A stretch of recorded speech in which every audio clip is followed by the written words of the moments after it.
박태기, 이나영, 광민주입니다.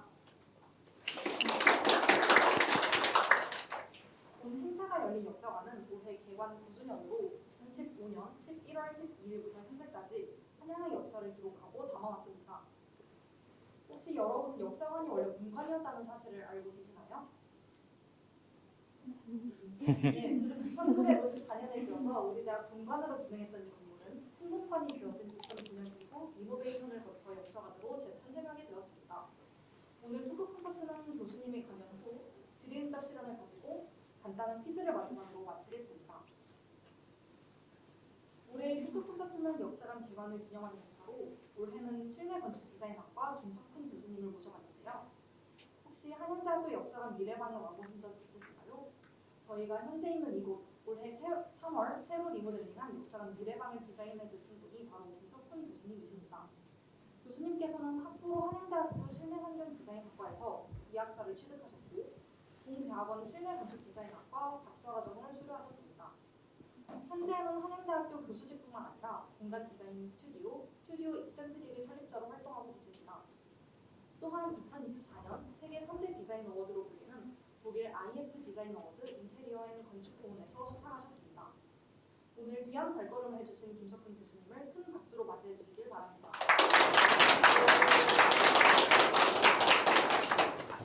네, 김석훈 교수님 안녕하세요. 바쁘신 와중에도 강연을 위해 시간을 내주신 점 감사드립니다.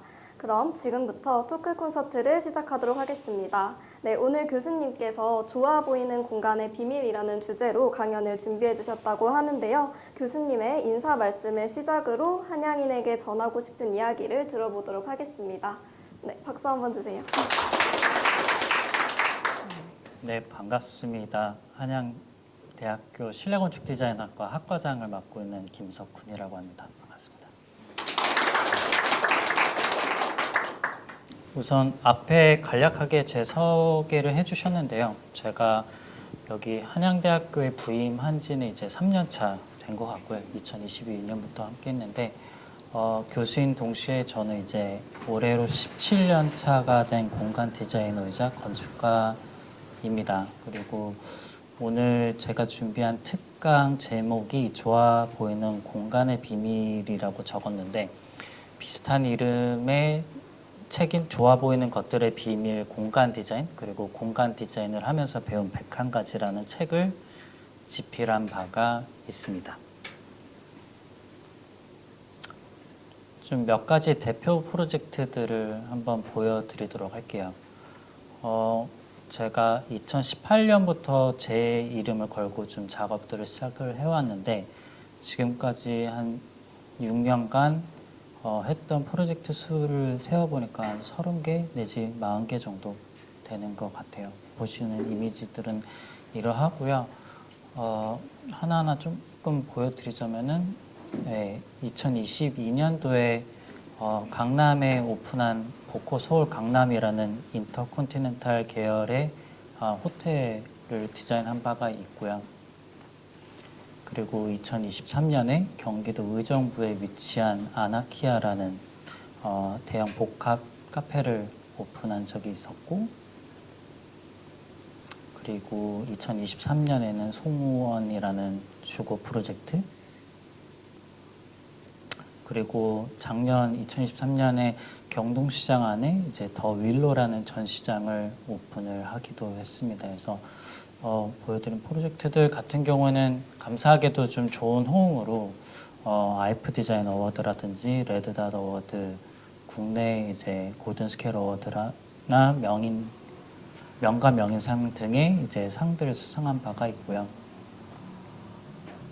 또한 공간뿐만 아니라 공간에 어울리는 가구들도 디자인을 하는데요. 틸티 라운지 체어 같은 경우에는 국내 가구 브랜드인 잭슨 카멜레온이라는 브랜드와 협업을 해서 저희만의 색깔, 저만의 색깔이 담겨져 있는 라운지 체어를 디자인한 바가 있습니다.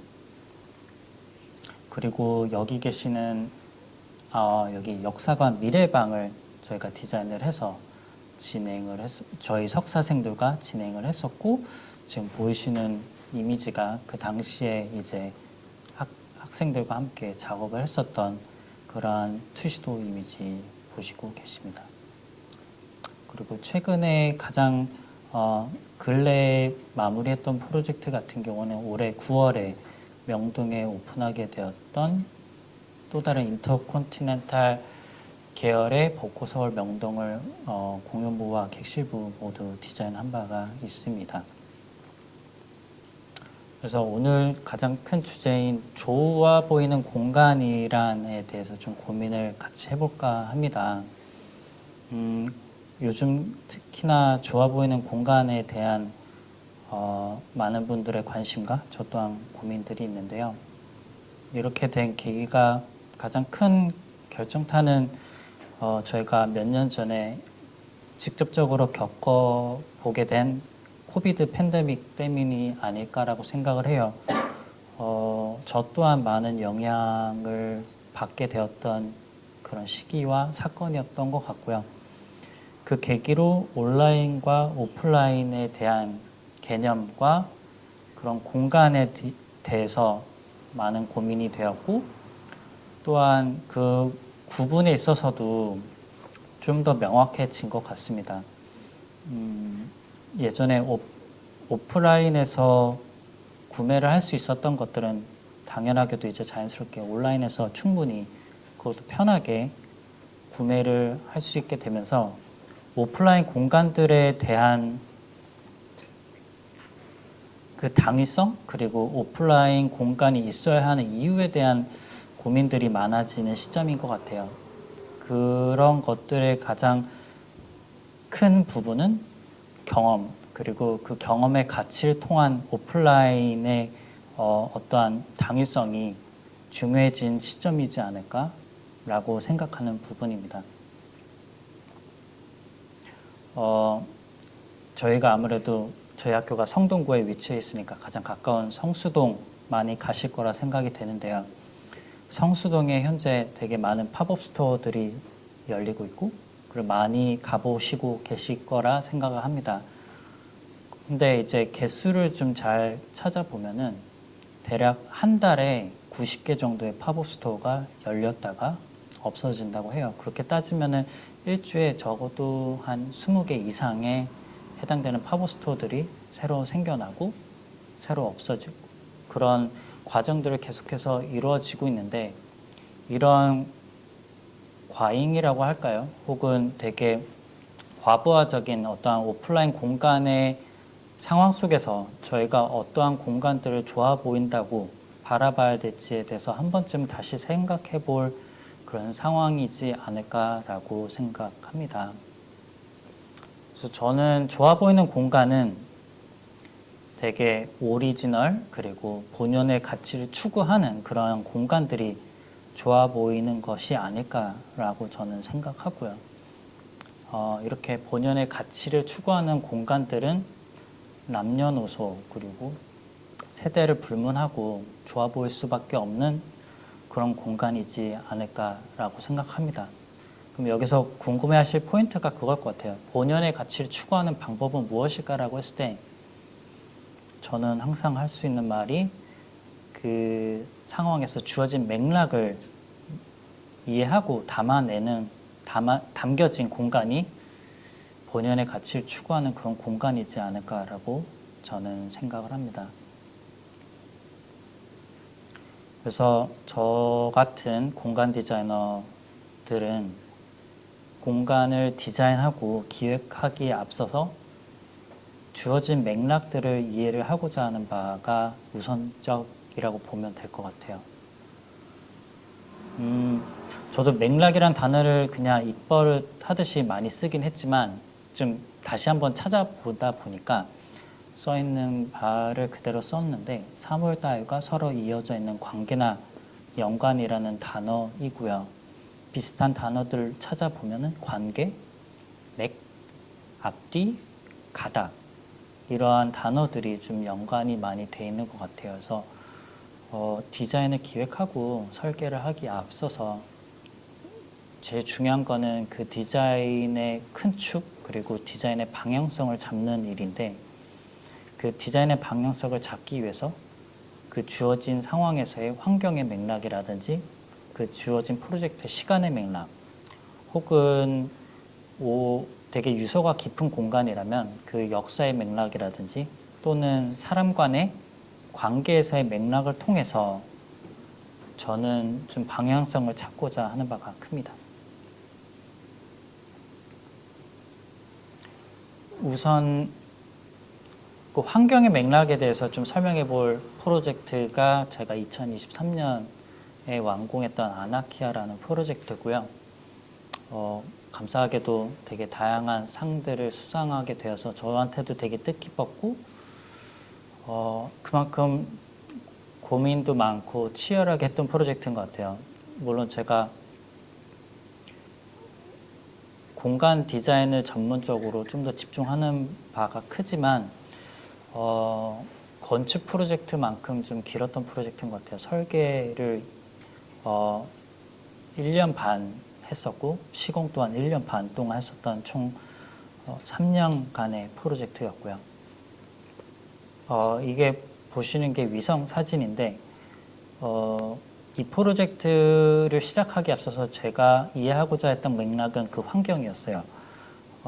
시작하기 앞서서 이 프로젝트의 사이트는 한때 그린벨트로 묶여 있었던 그런 위치였고 그린벨트가 풀리면서 이 지역의 주거 공간들과 그 주위의 상권들이 들어오게 되었는데 운이 좋게도 이 프로젝트가 진행될 그 앞에 보이시는 이 푸른 부분은 현재까지도 그린벨트로 묶여 있어서 그 자연의 어떠한 입지적 조건이 계속해서 꾸준히 유지되고 관리가 될 예정이었습니다. 그래서 그렇다면은 내가 그냥 먹고 마시는 어떤 시공 공간 혹은 대형 카페가 아니라 그 앞에 주어진 그 환경의 맥락을 이해를 하고 그 자연을 온전히 경험을 해볼 수 있는 그런 공간이었으면 좋겠다라고 생각하면서 시작했던 프로젝트고요.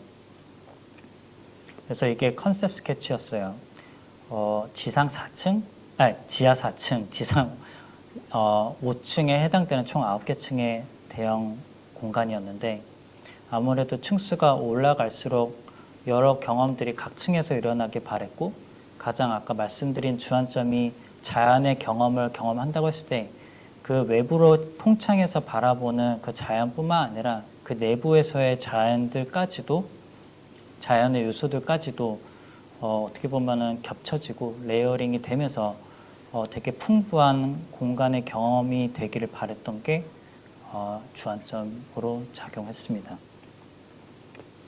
그래서 이게 완공된 이미지인데요. 여기 같은 경우는 1층에 해당되는 부분이고 되게 긴 진열대에 되게 먹음직스러운 다양한 빵들이 이렇게 배치되어 있고 이제 왼쪽에 보시면은 이제 1, 2층 뻥 뚫려진 물론 이게 전층 다 뚫려 있는 통창인데 이제 1, 2층 한눈에 다 뻥 뚫리는 어떠한 자연을 경험할 수 있는 면이 이제 두 면으로 쌓여 있고 바깥을 보면서 이런 경험을 할 수 있게 해보고자 했던 것이 가장 큰 목표였습니다.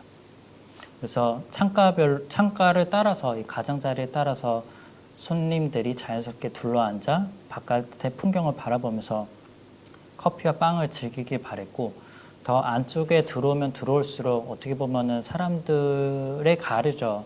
시야가 잘 안 보일 경우에는 어떤 바닥에서의 단을 좀 높이면서 이제 자연스럽게 그 안에서까지 사람들이 바깥 풍경을 바라볼 수 있도록 하였고요.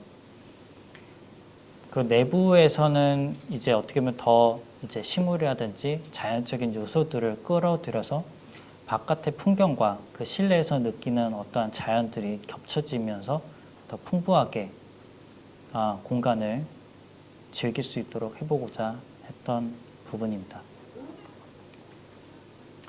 바로 2층에 올라오면 또 다른 분위기가 전개가 되는데 어떻게 보면 1층보다 좀 더 한층 높아진 위치에서 자연을 바라보다 보니까 더 다른 경험들이 추가가 돼야 된다고 저는 생각을 했어요. 그래서 중간에 이런 수공간을 둬서 물의 흐름과 물의 소리를 공간적으로 공간 안에서 경험을 하길 바랬고 다양한 높이와 다양한 방법들의 위치에서 좌석들에서 사람들이 즐길 수 있게 바랬습니다. 그래서 특이하게 적용해 본 거는 오른쪽 같은 경우에는 이제 신발 벗고 올라갈 수 있게 살짝 어느 정도 누워서 바깥 풍경을 바라볼 수 있게 했던 부분인데, 제가 아무래도 호텔을 전문으로 하는 디자이너다 보니까 리조트에서 경험할 수 있는 어떤 좌석이라든지 행태를 좀 많이 적용해 보고자 했던 게 포인트였고요.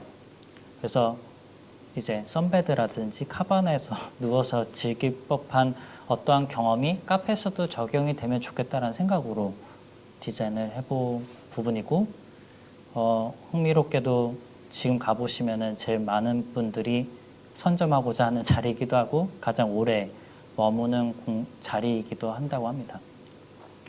그래서 한쪽 끝을 가면 또 이제 2개 층이 뻥 뚫려 있는 공간을 마주하게 되는데, 여기는 이제 단을 형성을 해서 어떻게 보면 극장형 좌석들로 이제 앞을 바라보게 해야 했고, 여기엔 풍경 너머에 자연뿐만 아니라 이제 프로그램이 이제 시간대별로 이제 적용이 되어 있는데, 거기서 어떤 클래식 음악이라든지 재즈 음악 혹은 공연들이 일어나는 것들을 풍경과 함께 더불어 보며 즐길 수 있는 공간이 마련해보고자 했습니다. 3층 올라가면 공간을 좀 많이 분위기를 반전하고자 했어요. 올라갈수록 자연과는 멀어지니 더 가까운 거리에 있는 어떠한 조경을 경험하길 바랬고, 특히나 어두운 공간에서 사람들 간의 관계가 더욱 친밀할 수 있도록 좌석들과 좌석들을 더욱 긴밀하게 만들고 그 사이들을 좀 조경으로 꾸며본 케이스입니다. 그래서 보신 바와 같이 어떠한 동그란 형태의 어떠한 공간 구획을 통해서 좌석들을 배치를 분리를 하였고, 그 사이사이를 조경을 이제 넣어 두어서 이 층에서만 특별하게 경험해 볼 수 있는 그러한 요소들을 반영해 보고자 했습니다. 다음은 여기 지금 계시는 이 공간을 사례로 들면 좀 더 서로 와닿을 수 있지 않을까라는 생각으로 역사관 미래방을 준비했는데요. 여기 같은 경우는 기존에는 이렇게 어두운 분위기의 공간이었어요. 현재 이제 재직해 계시는 교수님들이 디벨롭하는 어떠한 과제 혹은 프로젝트들을 보여주는 어떠한 자리였는데, 아무래도 역사관 가장 안쪽에 있는 공간이다 보니까 손님들 그리고 학생분들이 잘 여기까지 진입을 안 하셨던 것 같아요. 그래서 좀 다른 공간들에 비해서 사용도가 좀 떨어짐에 있어서 이제 개선이 되고자 새롭게 리모델링하는 그런 프로젝트였는데, 저는 여기에서 봤을 때 그 한양대학교 그 위치가 저희가 있는 방이 바로 여기인데, 여기서 바라보는 저쪽 한양대 역의 뷰가 되게 멋있다고 저는 생각을 했거든요. 그때 앞에 보이는 이미지로는 다 가려져 있었어요. 그래서 우선 제가 제일 해보고 싶었던 거는 창을 확보해서 여기에 방문하는 사람들이 이 한양대 교정이 제일 멋있다 볼 수 있는 이 한양대 교정, 그리고 저 사자상, 되게 심볼릭한 사자상을 바라보면 좋겠다는 생각이었고요. 두 번째는 여기가 어떤 전시만이 아니라 다양한 네트워킹이 이루어지길 바랬던 것 같아요. 그래서 여기 같은 경우에는 한양대학교의 과거, 그리고 현재, 그리고 미래가 좀 계속해서 선보여질 수 있는 어떠한 프로모션의 공간이길 바랬기도 하고요.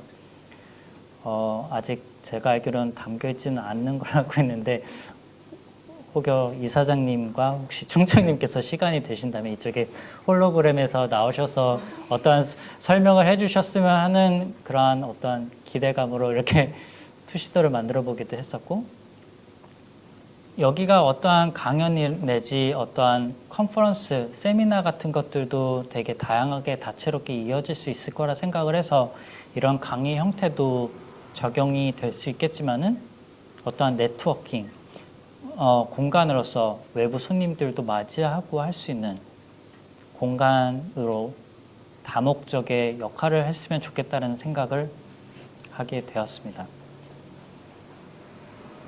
네, 여기까지입니다. 들어주셔서 감사합니다. 네. 네, 교수님 좋은 말씀 감사드립니다.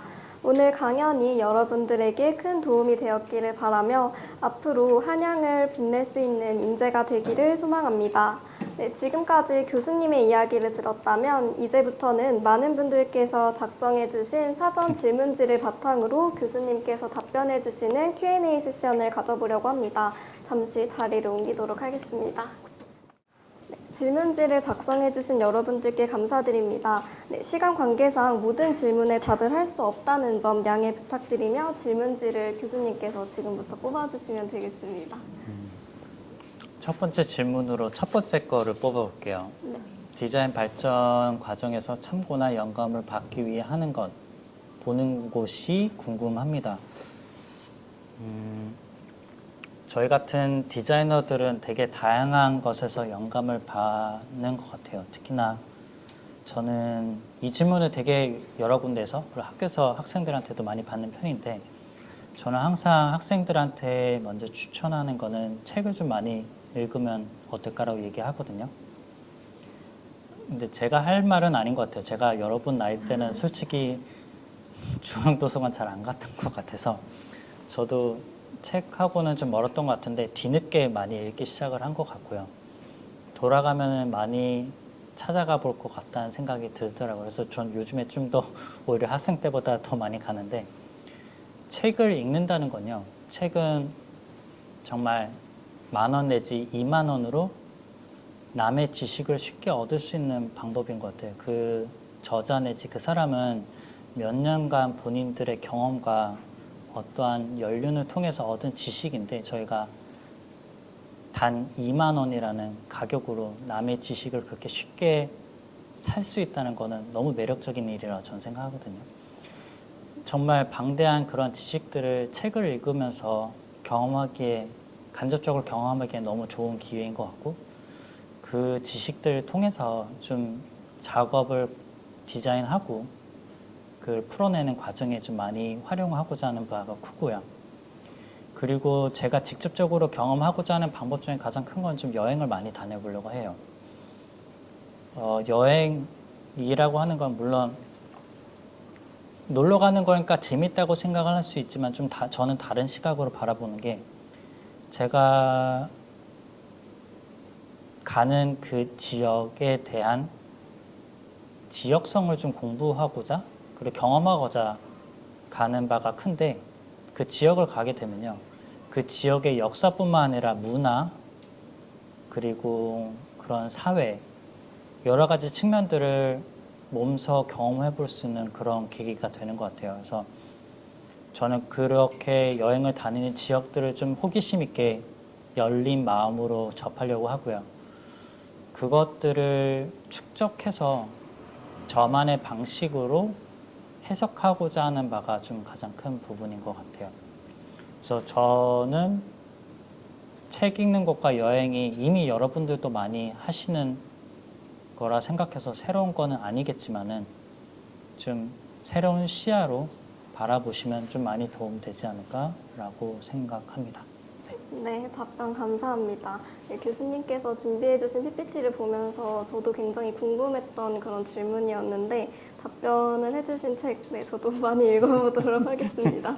네, 그러면 다음 질문 한번 골라주시겠습니까?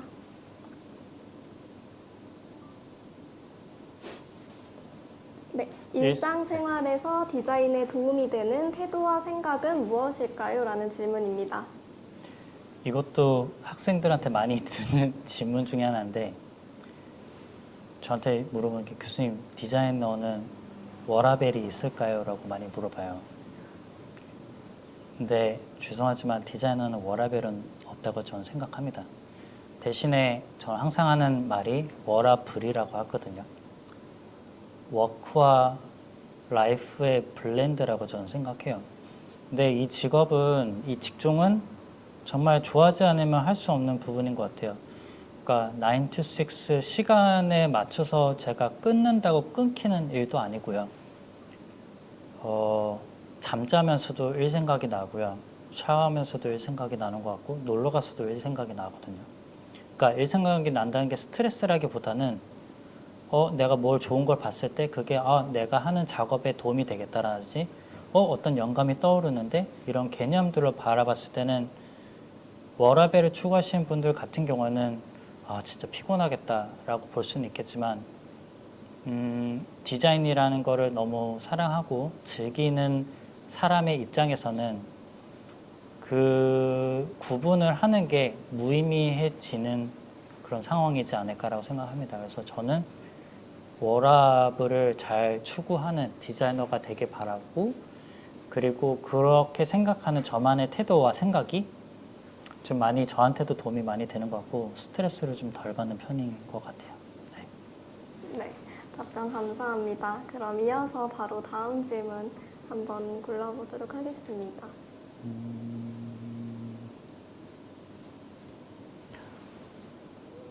학과에서 실건디로의 전과를 어떻게 생각하시는지 궁금합니다. 많은 분들이 저희 과로 전과를 고민하신 분들도 있는 것 같아요. 그리고 학과장으로서 좀 얘기를 해보자면은 저희 과가 실기를 중점적으로 하는 학과이긴 합니다. 다만 좀 흥미로운 점은 다른 학교 실기 혹은 예술, 미술을 전문적으로 하는, 디자인을 전문적으로 하는 학과랑 다르게 저희는 1학년 때부터 실기를 배우고 오는 학과는 아니에요. 처음부터 이과와 문과로 이제 뽑혀서 들어오는 학과고, 저 또한 이과로 졸업을 해서, 고등학교 졸업해서 저희 학과에 들어왔는데, 실기는 사실 배우면 된다고 저는 생각해요. 그런 스킬적인 거는 학교 와서 충분히 배우면서 디벨롭 할 수 있는 것 같고요. 저희 학과에서 목표로 하고 지도하고자 하는 거는 좀 좋은 유능한 기획자들을 배출하고 싶은 게 목표인 것 같아요. 그래서 오셔서 그런 것들을 배울 수 있는 실기들을 이제 차근차근 배워나가고 그런 기획력들을 조금씩 배워나가는 건데, 정말 아까 앞서 워라블과 그런 디자인에 관심이 많고 정말 나랑 어울리겠다라고 생각하는 분들은 이런 차근차근 공부들을 같이 하면서 배워나가기에는 전과할 학과로서는 너무 좋은 학과이지 않을까라고 생각하고 있습니다. 네, 답변 감사드립니다. 네, 다음 질문 한번 골라주세요.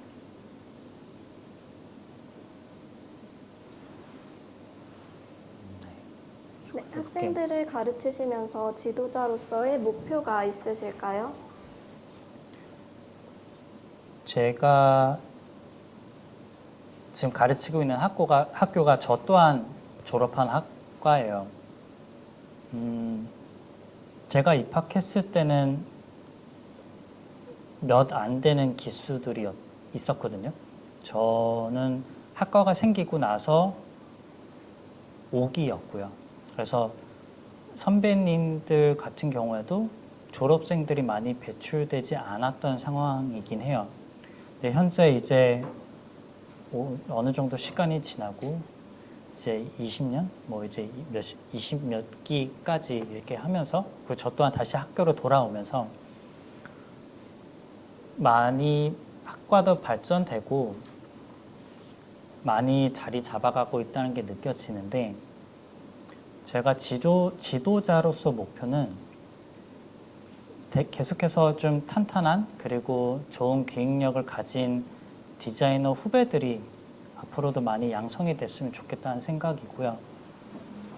그렇게 되기 위해서 저도 계속해서 실기를 열심히 가르칠 것 같아요. 그러기 위해서는 실기를 계속해서 제 후배들 그리고 제 학생들을 가르치기 위해서는 저 또한 도태되면 안 된다고 생각을 하기 때문에 저도 현장감 있는 그런 지도를 위해서 계속해서 실기 그리고 프로젝트들을 완성해 나가려고 여러 면에서 좀 노력하지 않을까라고 생각합니다. 네. 네, 답변 감사합니다. 오늘 굉장히 많은 실내 건축 디자인학과 분들이 모이신 것으로 알고 있는데요. 굉장히 뜻깊은 답변이 되었을 거라고 생각합니다. 네, 이어서 다음 질문도 함께 골라주시겠습니까? 하나 골라주세요. 아, 제가 고를까요? 저는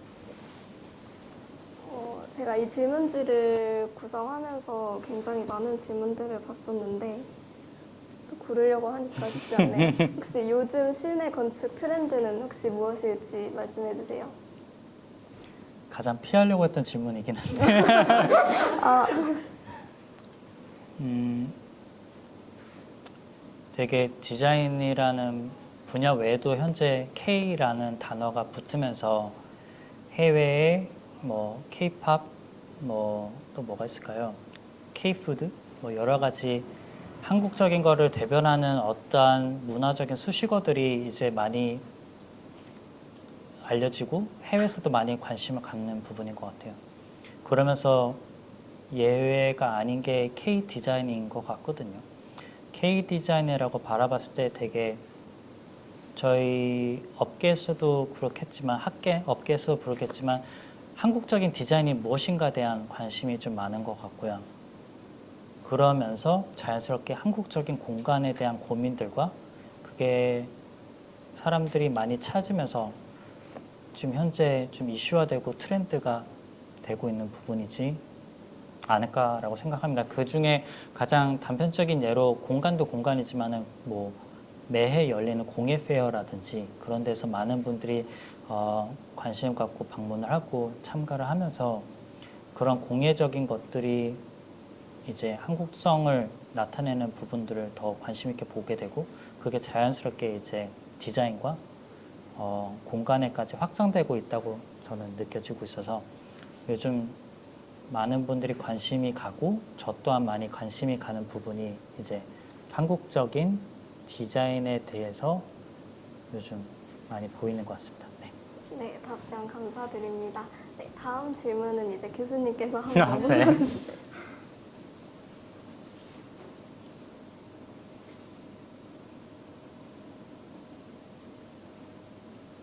혹시 고민이시라면 저는 이제 네. 3학년이지만 많은 분들이 대학교 2학년 분들이 많이 아. 모이신 것 같더라고요. 혹시 교수님의 대입병은 있으셨는지 그렇다면 그 과정을 어떻게 견뎌내셨는지도 한번 말씀해 주시면 좋을 것 같습니다. 대입병 지금 생각해보면 있었던 것 같아요. 저도 있었는데 그거를 인지를 잘 못했던 것 같아요. 왜냐면 학교에서 맨날 놀아가지고 근데 저는 그거예요. 학과 생활하던 거, 학과에서 공부하던 거를 노는 것처럼 했던 것 같거든요. 그러니까 최대한 스트레스 안 받으려고 했어요. 그리고 학과 생활, 그리고 학업을 좀 재밌게 하려고 했던 부분이 커서 그게 저도 모르게 대입병을 극복할 수 있는 과정이었던 것 같고 물론 당연히 슬럼프가 있었던 것 같은데 그럴 때마다 주위의 친구들 그리고 같이 어울리는 그리고 당연히 제 교수님들도 많이 도움을 주셨던 것 같고요. 꼭 공부에만 이렇게 집중한다기보다 학과 생활을 생각하면은 진짜 여러 가지 있었던 것 같아요. 저는 MT는 다 따라가 본 것 같고 왕십리에 많이 내려가서 술도 친구들이랑 많이 마신 것 같고요.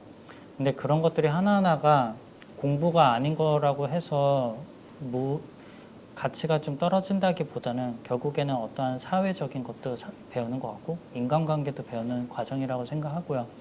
어떤 한 사람이 성장을 하고 좀 더 완숙한 어떤 성인이 되기까지의 과정들을 여러 가지를 경험해 볼 수 있는 그런 것들이 대학 생활에서도 되게 중요했던 것 같고 많이 도움이 됐던 거라고 저는 생각을 하고 있습니다. 그래서 자연스럽게 좀 대입병원 극복을 했던 걸로 기억을 하고 있습니다. 네. 네, 답변 감사합니다. 여러분들도 성장하는 3학년이 되어가시길 바라며 다음 질문 한번 골라주시겠어요?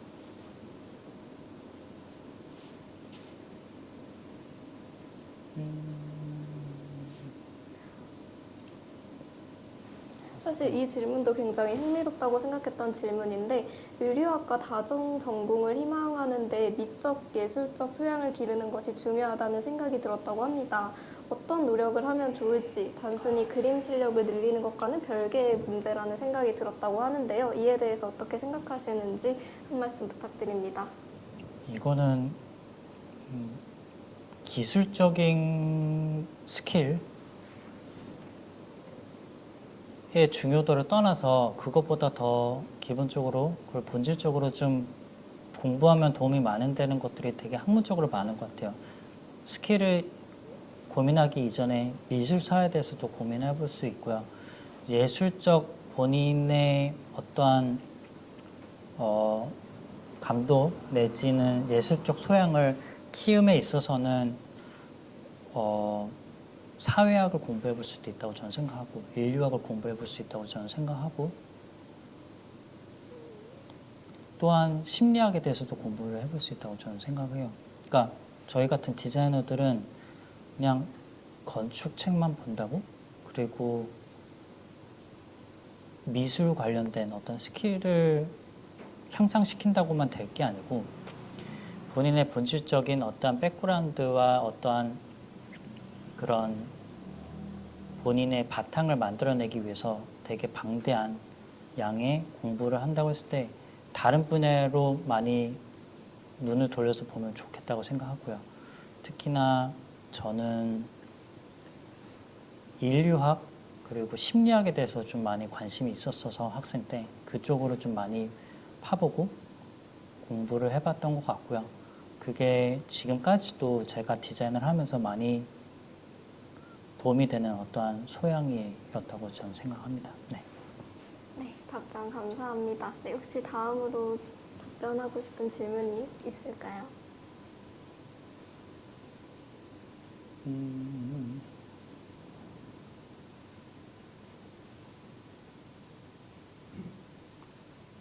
뭐가 있을까요?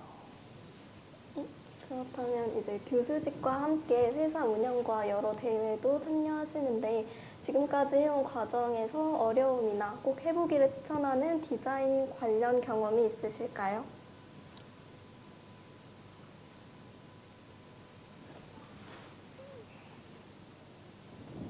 디자인 관련 경험으로서 학생 때 좀 추천해 줄 수 있는 거는 저는 공모전인 것 같아요.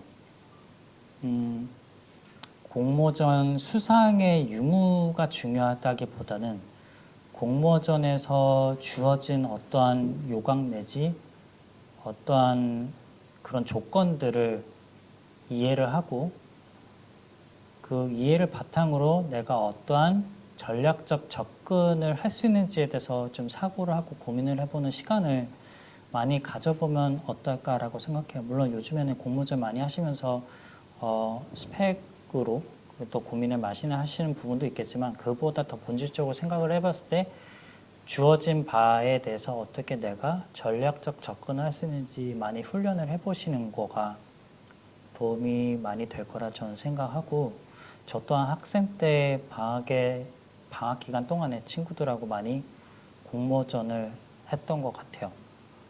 진짜 여러 번 공모전을 해봤는데 그 중에서 딱 한 번만 상 받았던 기억이 있습니다. 근데 상 받았던 것뿐만 아니라 지금까지 계속 제가 해봤던 그런 공모전들이 저에게도 어떠한 고민을 할 수 있는 흔적들과 그런 제가 고민을 패착이라든지 그리고 고민에 대한 성공에 있어서도 다 어떻게 보면 저한테 체득이 되는 어떤 과정이었다고 저는 생각을 해서 당락을 떠나서 되게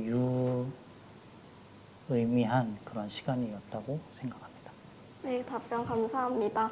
네, 이 자리에서 여러분들을 지켜보고 있으면 굉장히 초롱초롱한 눈빛으로 다들 강연을 듣고 계신데요.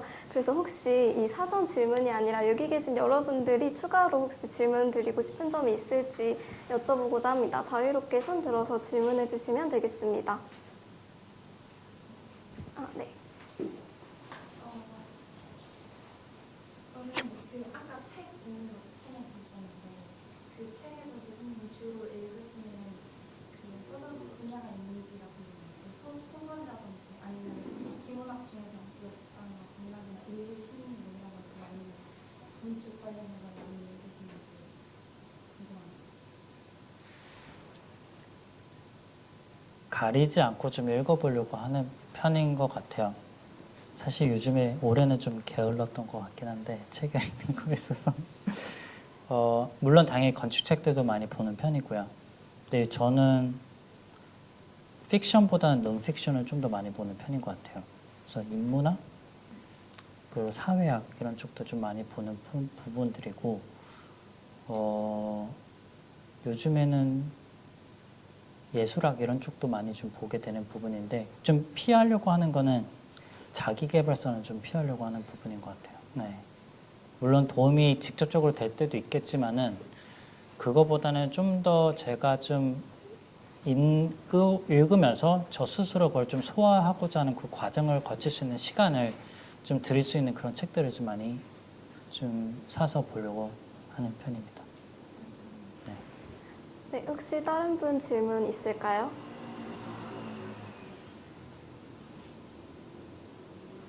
네, 부탁드릴게요. 제가 지금 본과대학에 재학 중인데 그렇다 보니까 지금 다른 분들에 비해 인문학적 소양을 쌓을 기회가 많이 없다고 생각을 하는데 책을 추천해 주시는 그 외에 추천할 만한 게 있을지. 인문학적인 소양을 키우기 위한 방법이요.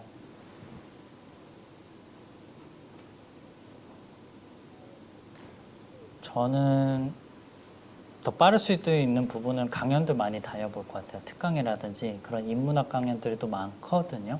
학교에서도 당연히 많을 거고 그런 수업들도 많이 들어보는 것도 같은 학교 내에서 누릴 수 있는 어떠한 특권이지 않을까라고 저는 생각하는데 학교에서 그런 수업들을 들을 수 있는 계기가 만약 본인 수업하신 거가 안 맞다면은 뭐 다양한 곳에서 열리는 인문학 강연이라든지 그런 특강들을 접해보면은 그 짧은 시간 안에 또 그 사람의 지식을 갖고 올 수 있는 그런 시간이 되지 않을까라고 생각합니다. 네.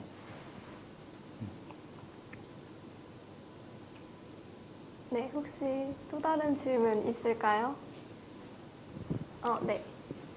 아까 좋은 공간은 맥락을 담은 공간이라고 말씀하셨는데 사실 맥락이 엄청 많잖아요.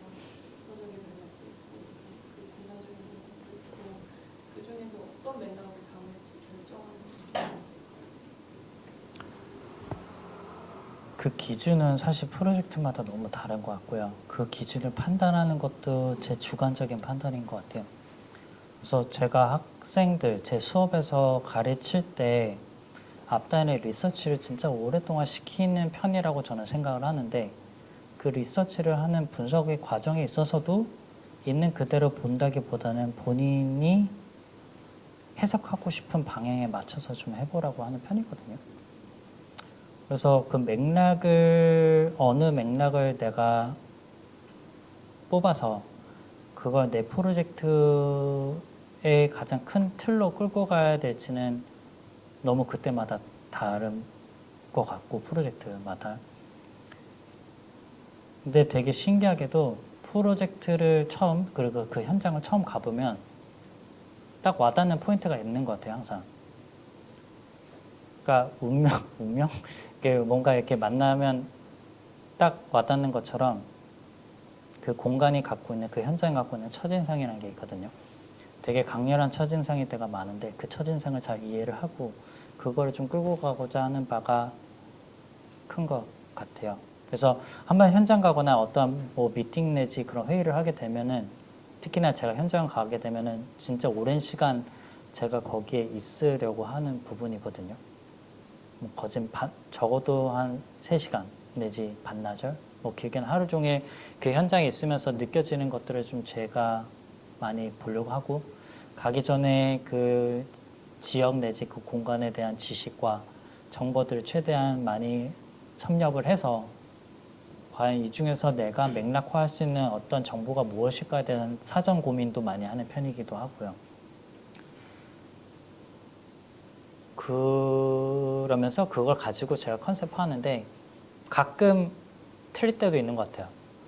틀렸다기보다는 적절하지 않은 방향으로 갈 때도 많은 것 같아서 그럴 때는 지금까지 제가 디깅했던 방대한 자료들을 다시 한번 꺼집어내보고 그 중에서 또 어떠한 색깔 있는, 개성 있는 부분들이 있는지 다시 좀 재조합하고 찾아보는 그런 시간을 갖는 부분인 것 같아요. 그래서 그게 작업을 함에 있어서 가장 핵심인 것 같고요.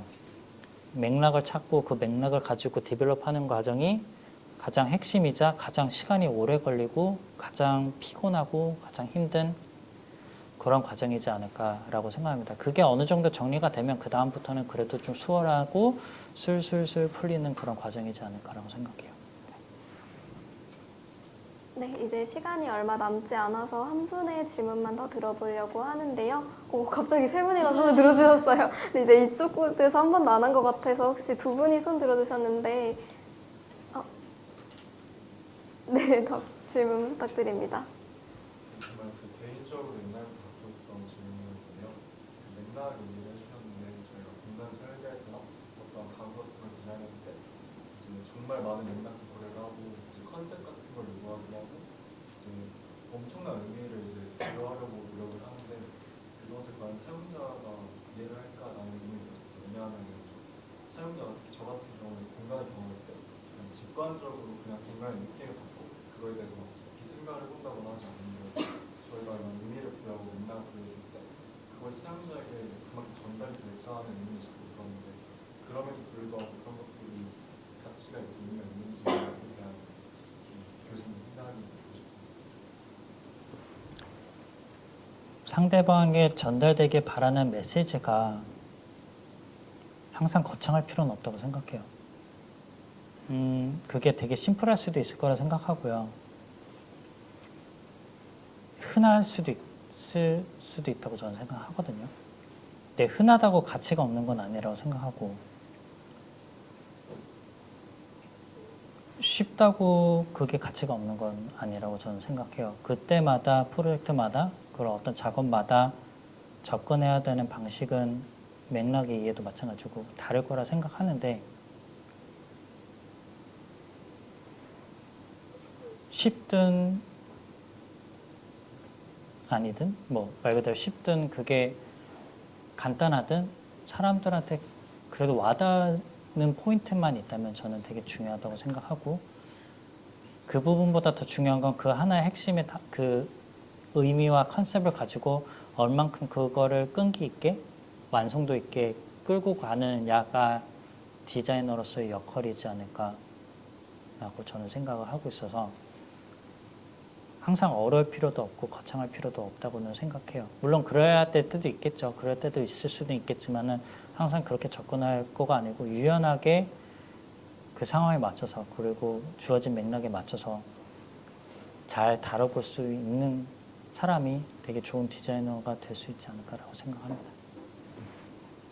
네, 답변 감사합니다. 원래 마지막 질문으로 하고 넘어가 보려고 하였으나 되게 심도 있는 질문을 잘 해주셔서 남은 두 분의 질문 한번 들어보고 끝내고자 하는데 괜찮을까요? 네, 괜찮습니다. 네, 그러면 혹시 아까 질문 해주실까요? 조금 유치한 질문일 수도 있는데 스튜디오를 이끄는 장로로서 만약에 같이 함께 일하는 디자이너를 뽑는다거나 한다고 했을 때 이제 한 유형은 그냥 정석적으로 세 가지 프로젝트를 성공적으로 상을 받는다거나 그런 경력이 있고 또 다른 유형의 사람은 그 특출난 어떤 경력은 없지만 굉장히 다양한 시도나 모험을 많이 해본 경험이 이렇게 있다고 했을 때 두 가지 유형의 사람이 있다고 했을 때 디자이너로서는 어떤 분과 함께 일하고 싶은 이런지 정답이라기보다는 그냥 의견을 한번.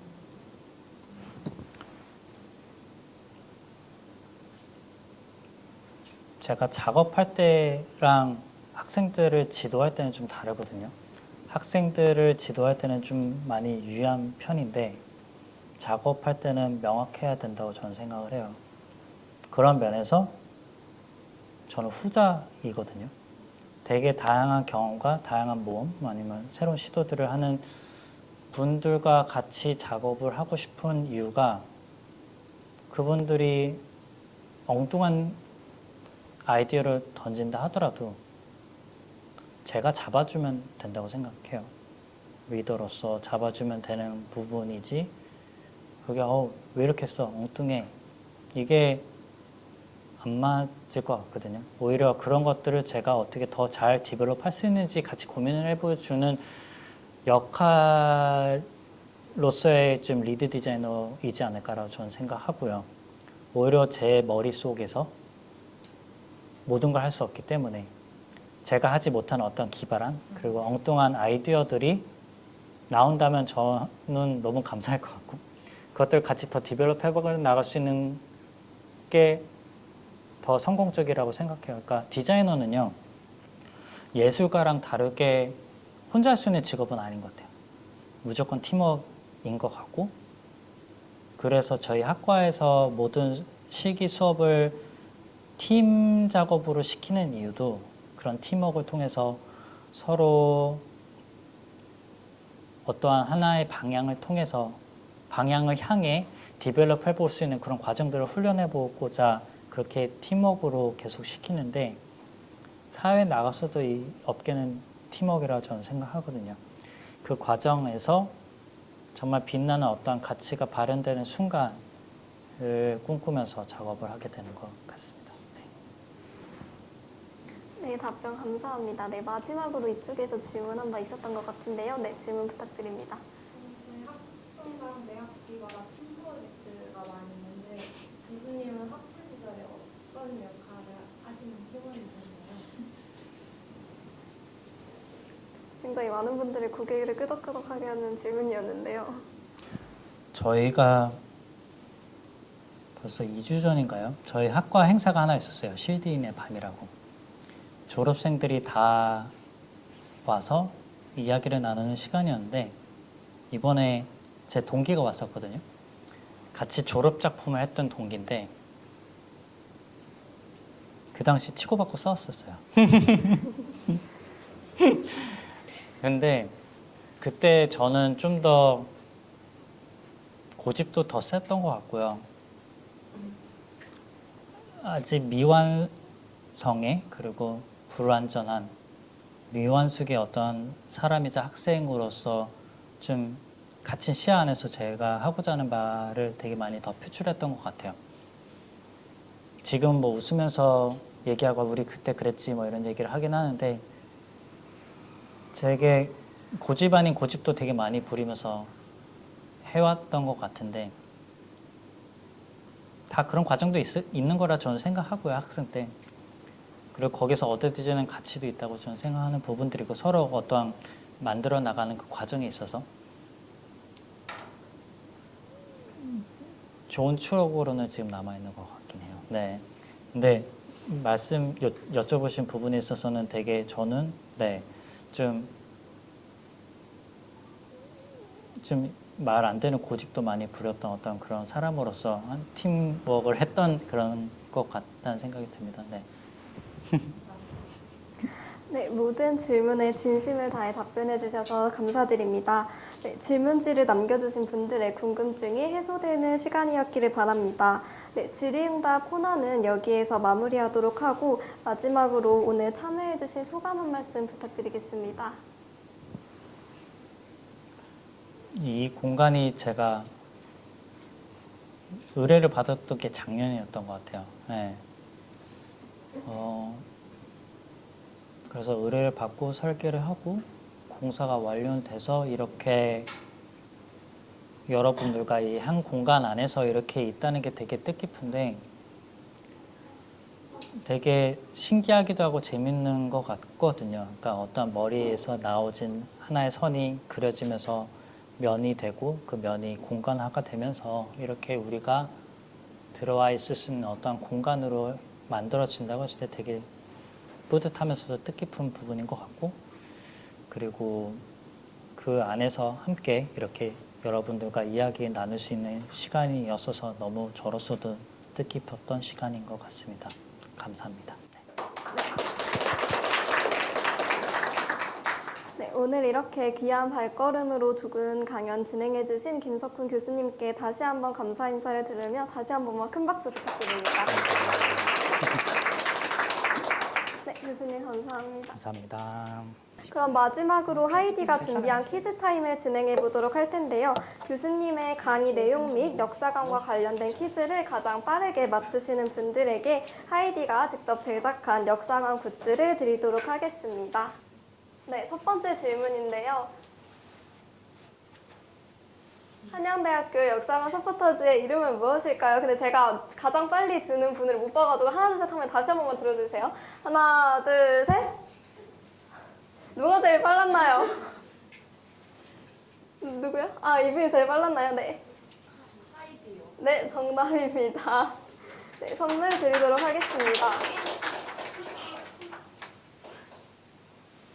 네. 다음 질문입니다. 오늘 강연의 주제는 무엇이었을까요? 네. 조합 있는 공간의 비밀. 네, 정답입니다.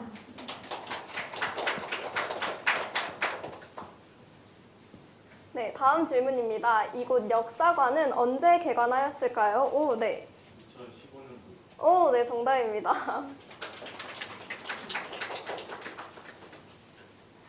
질문이 순서 바뀌는 바람에 네, 저희 지금 오늘 진행을 한 하이디는 8기였는데요. 지금 현재 9기를 모집하고 있는 상태입니다. 과연 9기 모집의 마감일은 언제일까요?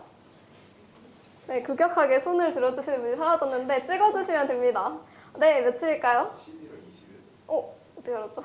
네, 이러면 네, 하자마자 바로 정답이 나왔는데 네, 이번 주 수요일까지 마감하고 있으니 관심 있으신 분들의 많은 참여 부탁드리겠습니다. 네, 이것을 끝으로 퀴즈는 모두 끝내도록 하겠습니다. 네, 마지막으로 이나영 대사님께서 마무리 인사 다시 진행해 주도록 하겠습니다.